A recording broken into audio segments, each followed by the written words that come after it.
നമസ്കാരം സുഹൃത്തുക്കളെ. 2030 കൂടിയിട്ട് ചൈന ലോകത്തിലെ ഏറ്റവും വലിയ ക്രിസ്തു മതമുള്ള രാജ്യമായി മാറും എന്നാണ് ഇപ്പോൾ വരുന്ന കണക്കുകൾ പ്രകാരം നമുക്ക് മനസ്സിലാകുന്നത്.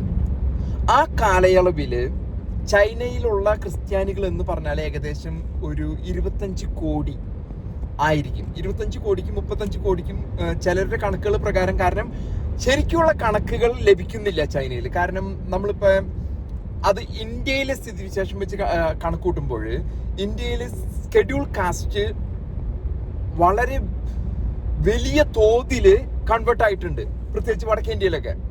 എന്നാൽ കൂടി അവരോട് ഗവൺമെന്റ് ആനുകൂല്യങ്ങൾ പറ്റുന്നതിന് വേണ്ടിയിട്ട് അവർ ഇപ്പോഴും ഈ പട്ടികജാതി എന്നാണ് പറയുക. കാരണം ആ ആനുകൂല്യങ്ങൾക്ക് വേണ്ടിയാണ്.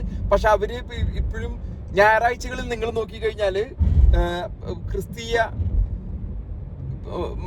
ഈ ആരാധനാലയങ്ങളിൽ അവർ തിങ്ങി നിറയുന്ന ഒരു സാഹചര്യം ഇന്ത്യയിൽ, വടക്കേ ഇന്ത്യയിൽ ഒക്കെ നമുക്ക് കൂടുതലായിട്ട് കാണാൻ സാധിക്കും.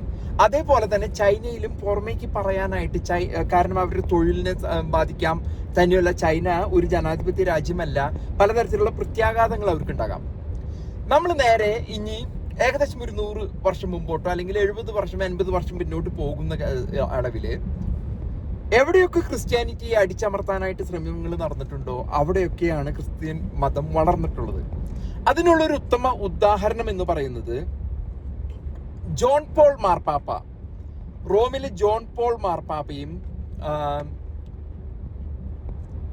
കമ്മ്യൂണിസ്റ്റ് റഷ്യയും ആയിട്ടുള്ള ആ ഒരു മൽപ്പിടുത്തം ഒരു താത്വികമായ മൽപ്പിടുത്തമായിരുന്നു. എന്നിരുന്നാൽ കൂടി ഒരു യുദ്ധമില്ലാതെ, വലിയ യുദ്ധം, അതാ ഒരുപക്ഷെ അമേരിക്കയും യൂറോപ്പും നാറ്റോ ഉൾപ്പെടുന്ന ഒരു യുദ്ധത്തിലേക്കൊന്നും പോകാതെ റഷ്യ തോൽക്കുന്നതാണ് നമ്മൾ കണ്ടത്. റഷ്യയിൽ ഉണ്ടായിരുന്നത് ആ ഒരു കത്തോലിക്ക സഭ അല്ലെങ്കിൽ അങ്ങനെയുള്ള ഒരു റഷ്യൻ ഓർത്തഡോക്സ് ചർച്ചൊക്കെയാണ് റഷ്യയിൽ ഉണ്ടായിരുന്ന ആ കാലഘട്ടത്തിൽ. അപ്പൊ മാർപ്പാപ്പ ജോൺ പോൾ മാർപ്പാപ്പ ഇതിനെതിരെ ശക്തമായിട്ട് നിലകൊണ്ടൊരു വ്യക്തിയാണ്. ഇന്നത്തെ സാഹചര്യമല്ല, അന്നത്തെ സാഹചര്യം. പിന്നീട് 90കളോട് കൂടിയിട്ട് റഷ്യ, സോവിയറ്റ് യൂണിയൻ തകർന്നടിഞ്ഞില്ലാതാകുകയും കഷ്ണങ്ങളായി പോയി. അപ്പൊ അത്രയും വലിയ ചലഞ്ചാണ് അന്ന് സോവിയറ്റ് യൂണിയൻ ക്രിസ്തു മതത്തിനെതിരെ വെല്ലുവിളിയായി നിന്നത്. പിന്നീട് അതിപ്പോ 90കൾക്ക് ശേഷം ഒരു വളരെ തുറന്ന ഒരു ഓപ്പൺ സൊസൈറ്റി പോലെയായി റഷ്യ. അതേപോലെയുള്ള സാഹചര്യങ്ങൾ തന്നെയാണ് മാവോയുടെ കാലത്ത്. മാവോ 1949 മാവോയുടെ കാലത്ത് ഒരുവിധം ഇതിനെപ്പറ്റി ശ്രദ്ധിക്കപ്പെട്ടിരുന്നില്ല. പക്ഷെ അന്ന് ചൈനയിൽ ഉണ്ടായിരുന്നത് 10-15 ലക്ഷം ക്രിസ്ത്യാനികൾ മാത്രമേ ഉണ്ടായിരുന്നുള്ളൂ. അവരെ അങ്ങനെ കണക്കിലെടുത്തിരുന്നില്ല. എന്നിരുന്നാൽ കൂടി അന്ന് ബ്രിട്ടനും വളരെ സ്വാധീനം ഉണ്ടായിരുന്നു. യു കെയും ഒപ്പം തന്നെ അമേരിക്കയ്ക്കും സ്വാധീനം ഉണ്ടായിരുന്ന കാലഘട്ടമാണ്. അപ്പൊ ആ ഒരു കാലഘട്ടത്തില് ഇത് കൂടുതലായിട്ട് വളർന്നാൽ, ക്രിസ്തുമതം കൂടുതലായിട്ട് വളർന്നു കഴിഞ്ഞാൽ അത് ചൈനയുടെ അസ്തിത്വത്തിനെ തന്നെ ബാധിക്കുന്ന രീതിയിലേക്ക് വളരും എന്നുള്ളത് അവർ മനസ്സിലാക്കി അതിനെ ഇങ്ങനെ അടിച്ചൊതുക്കാൻ അവരുടെ ഭയം മൂലം അതിനെ അടിച്ചൊതുക്കുക എന്നായിരുന്നു ആ കാലഘട്ടത്തിലൊക്കെ അവരുടെ പിന്നെ ഒരു 90കളോട് കൂടിയിട്ട് ഈ ഒരു സാഹചര്യം മാറി. നമുക്ക് എല്ലാം അറിയാം, ഇന്ത്യയിലും ആഗോളവൽക്കരണം ആ കാലഘട്ടം. ചൈനയും ആ സമയത്ത് തന്നെയാണ് ഏകദേശം അവരുടെ മാർക്കറ്റുകളൊക്കെ ഓപ്പൺ ആക്കി കൊടുക്കുന്നു, ആഗോളവൽക്കരണത്തിലേക്ക് നീങ്ങിക്കൊണ്ടിരിക്കുന്നു. 90കൾ 97 വളരെയധികം കമ്മ്യൂണിസ്റ്റ് ചൈന മുതലാളിത്ത ചൈനയിലേക്ക് മാറുന്ന ഒരു കാലഘട്ടമാണ് 90കളിൽ നമ്മൾ കണ്ടത്. അന്നാളില് ആണ് ക്രിസ്തു മതത്തിന് തഴച്ചു വളരാൻ ചില കാലഘട്ടങ്ങളില് ഈ പറയുന്ന നമ്മൾ 49 ചൈനീസ് കമ്മ്യൂണിസ്റ്റ് പാർട്ടി അവിടെ അധികാരം ഏറ്റെടുക്കുന്നത്. ചൈനയുടെ ഒരു ജനാധിപത്യമല്ല, അതിൻ്റെതായ എല്ലാവിധം അടിച്ചമർത്തലുകളും ടിയാനൻമെൻ സ്ക്വയർ കൂട്ടക്കൊലയൊക്കെ നമുക്ക് ഓർമ്മയുള്ളതാണ്. പക്ഷേ എന്നൊക്കെ ഇതിനെ അടിച്ചൊതുക്കാൻ നോക്കുന്നു. ഇപ്പൊ നമ്മൾ സൗദി അറേബ്യയിൽ പോലും നമ്മൾ മലയാളികൾ ആണ് അണ്ടർഗ്രൗണ്ട് ചർച്ച് എന്ന് പറയും. ചൈനയിലും അത് തന്നെയാണ് സംഭവിച്ചത്, അണ്ടർഗ്രൗണ്ട് ചർച്ച്. ഇവര് വീടുകളിൽ ഒത്തുകൂടുന്നു, പ്രാർത്ഥിക്കുന്നു, പ്രാർത്ഥനകൾ അവരുടെ ആ ഒരു സംഘടനാ രീതി അതുപോലെ കൊണ്ടുപോകുന്നു.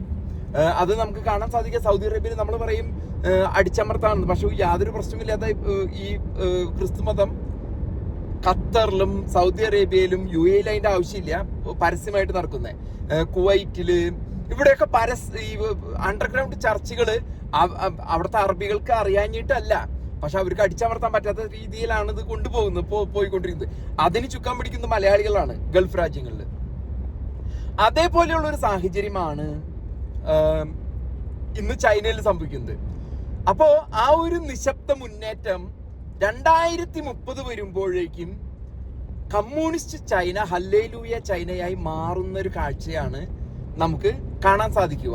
കാരണം പലപ്പോഴും 2012-13 കാലഘട്ടത്തിൽ സി ജിൻപിൻ അധികാരത്തിൽ വന്ന പിന്നെ അദ്ദേഹം അത്ര നാളും സ്വതന്ത്രമായിട്ട് അയച്ചുവിട്ടിരിക്കുന്ന ക്രിസ്തുമതം തഴച്ചു വളരുകയും അത് അദ്ദേഹത്തിന്റെ അധികാര പരിധിയെ വരെ വെല്ലുവിളിക്കുന്ന രീതിയിലേക്ക് വരുമെന്ന് അറിവുള്ളതുകൊണ്ട് അദ്ദേഹത്തിന്റെ ആ ഭരണകാലഘട്ടത്തിൽ 2015 പിന്നെ 2018 വലിയ വോങ്കി എന്ന് പറഞ്ഞ വലിയൊരു പാസ്റ്ററൊക്കെ അറസ്റ്റ് ചെയ്യുന്നു. ഇപ്പൊ ഈ അടുത്ത കാലത്ത് കഴിഞ്ഞ കൊല്ലത്തിൽ വരെ ഒരു 10-40 പാസ്റ്റർമാരെ അറസ്റ്റ് ചെയ്യുന്നു. അദ്ദേഹം ആഗ്രഹിക്കുന്നത് ഈ ക്രിസ്തു മതത്തെ ചൈനീസ് കമ്മ്യൂണിസ്റ്റ് ഗവൺമെന്റിന്റെ അണ്ടറിലുള്ള ഒരു വിഭാഗമായിട്ട് മാറ്റിയെടുക്കാനായിട്ടാണ് ചൈനീസ് കമ്മ്യൂണിസ്റ്റ് പാർട്ടി ശ്രമിച്ചുകൊണ്ടിരിക്കുന്നത്. അതല്ലെങ്കിൽ അവർ വിശ്വസിക്കുന്നത് കാലക്രമേണ അവരുടെ ഭരണത്തിനും അവരുടെ സർവാധിപത്യത്തിനും എതിരായിട്ട് ക്രിസ്തുമതം വളരും എന്നുള്ളൊരു ഭയം, ഭീതി. പക്ഷെ ഒരു കാര്യം നമുക്ക് മനസ്സിലാക്കേണ്ടത്, ഇപ്പൊ യൂറോപ്പിലാണെങ്കിലും അമേരിക്കയിലാണെങ്കിലും യൂറോപ്പിലും കുറെ പ്രതിസന്ധികൾ നേരിട്ടിരുന്നതാണ് ക്രിസ്തുമതത്തിന്. അത് പ്രത്യേകിച്ച് കത്തോലിക്ക സഭയ്ക്ക്. അതിനെ തടഞ്ഞു നിർത്താനാവാത്ത രീതിയിൽ ചൈനയിൽ ക്രിസ്തുമതം വളർന്നു. ഇനി അതിനെ ആ ഒരു മുന്നേറ്റത്തെ തടഞ്ഞു നിർത്താൻ സാധിക്കില്ല. കാരണം അത് തടഞ്ഞു നിർത്താൻ നോക്കിയാൽ ചൈന ഇന്ന് വരെ കൈവച്ചിരിക്കുന്ന ആ ഒരു സാമ്പത്തിക മുന്നേറ്റം ലോകത്തിലെ 2ാമത്തെ ഏറ്റവും വലിയ സാമ്പത്തിക ശക്തിയായി മാറി. ഇനിയിപ്പോ അമേരിക്കനെ തകർക്കാനായിട്ട് കുറച്ചും കൂടി ഇതുള്ളൂ. അപ്പൊ മുമ്പ് ജപ്പാനും ബ്രിട്ടനും ജർമ്മനി എല്ലാവരും അടിച്ച് തകർത്താണ് ചൈന 2ാം സ്ഥാനത്ത് വന്നിരിക്കുകയാണ്. അത് ഏകദേശം ഒരു 20 ട്രില്യൺ എക്കോണമിയാണ്. അമേരിക്ക 36 ട്രില്യൺ എക്കോണമിയിൽ നിൽക്കുമ്പോ അതിന്റെ 2ാമത്തെ ഇതിലായിട്ട് വന്ന് നിൽക്കുകയാണ് ചൈന. ചൈനയെ സംബന്ധിച്ചിടത്തോളം എളുപ്പത്തില് ഒരു പക്ഷെ ചൈന ലോകത്തിന്റെ നേതൃത്വം ഏറ്റെടുക്കും ആനാണ് സാധ്യത. കാരണം ഈ ഒരു മുന്നേറ്റം തടയാനായിട്ട് ഇപ്പൊ ഇറാനിൽ നടക്കുന്ന യുദ്ധം വലിയ കോട്ടമുണ്ടാക്കുമെങ്കിലും ആ യുദ്ധം സമാധാനപരമായിട്ട് നടന്നുപോയാൽ ചൈന ഇതിൽ കടന്നുകൂടിയാല് ട്രംപ് മാറി 2 കൊല്ലം മാറിക്കഴിഞ്ഞാല് യുദ്ധങ്ങൾ ഉണ്ടായില്ല, വലിയ പ്രശ്നങ്ങൾ ഉണ്ടായില്ല എങ്കിൽ ചൈന ലോകത്തിലെ ഏറ്റവും വലിയ സമ്പദ് വ്യവസ്ഥയായിട്ട് മാറും. കാരണം ആ ഗ്രോത്ത് പ്രൊജക്ഷൻ അങ്ങനെയാണ് പോകുന്നത്. അതോടൊപ്പം തന്നെ അതൊരു ക്രിസ്തു രാജ്യമാകുന്നു എന്നുള്ളതാണ് അതിന്റെ വാസ്തവം. അത് ഏഷ്യയിലേക്ക്, നമ്മൾ സൗത്ത് ഈസ്റ്റ് ഏഷ്യയിൽ നോക്കുമ്പോൾ ചൈന മാത്രമല്ല, ആ പ്രദേശത്തുള്ള Vietnam, Indonesia, Singapore, South Korea, Japan, നമ്മുടെ കൊച്ചി ഇന്ത്യയിൽ വരെ. പലപ്പോഴും നമ്മൾ ഏഷ്യയിലെ മാറ്റത്തെ കുറിച്ച് പറയുമ്പോൾ ഇന്ത്യൻ ഭരണാധികാരികളും ഈ ക്രിസ്തു മതത്തെ വളരെ ഭീതിയോടെയാണ് നോക്കി കാണുന്നത്. കാരണം ആ വളർച്ച അതിന് BJP കോൺഗ്രസ് ഒന്നുമില്ല. അത് മുൻകാലങ്ങളിലും അങ്ങനെ തന്നെയായിരുന്നു. അതിന് പാർട്ടിയോ രാഷ്ട്രീയമോ അല്ല അതിന്റെ വിഷയം. കാരണം ഞാൻ പറയുന്നത്, കാരണം മുൻകാലങ്ങളിൽ നമ്മൾ പഠിച്ചു പറഞ്ഞിരുന്നത് 2.5% ക്രിസ്ത്യാനികളെ ഇന്ത്യയിലുള്ളൂ എന്നാണ്. എന്നാൽ അത് ഔദ്യോഗിക കണക്കാണ്. അനൗദ്യോഗിക കണക്കുകൾ പ്രകാരം ഇന്ത്യയിൽ 14% ക്രിസ്ത്യാനികളാണ് ഇപ്പോഴുള്ളത്. പലരും ഞാൻ പറഞ്ഞ മാതിരി അവര് സ്വന്തമായിട്ട് ക്രിസ്ത്യാനിയാണെന്ന് പറയാൻ ആഗ്രഹിക്കാതെ അവരുടെ പട്ടികജാതി കാറ്റഗറി പോകുമെന്ന കാരണത്താലാണ് അത് പുറത്തു പറയാതെ പട്ടികജാതിയെ പിന്തുടർന്ന് ആനുകൂല്യങ്ങൾ കൈപ്പറ്റുക എന്നുള്ളതാണ് അവരുടെ ലക്ഷ്യം. അത് നമ്മളിപ്പോ ലോകത്തിലെ 3ാമത്തെ ഏറ്റവും വലിയ ചർച്ച് പാസ്റ്റർ സതീഷ് എന്ന് പറഞ്ഞ ആളുടെ ചർച്ച ആന്ധ്രാപ്രദേശിലാണ്.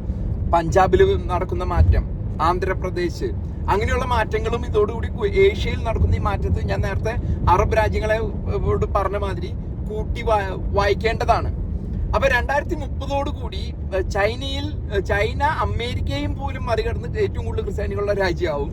ഒരു പക്ഷേ ക്രിസ്തുമതം യൂറോപ്പിലും അമേരിക്കയിലും നിന്നാൽ കൂടി ഇനി അടുത്ത കാലഘട്ടം ഏഷ്യയിൽ, പസഫിക് സമുദ്രം കടന്ന് ഏഷ്യയിലാണ് വളരാൻ പോകുന്നത് എന്നാണ് ഈ കണക്കുകൾ നമ്മളെ മനസ്സിലാക്കി തരുന്നത്.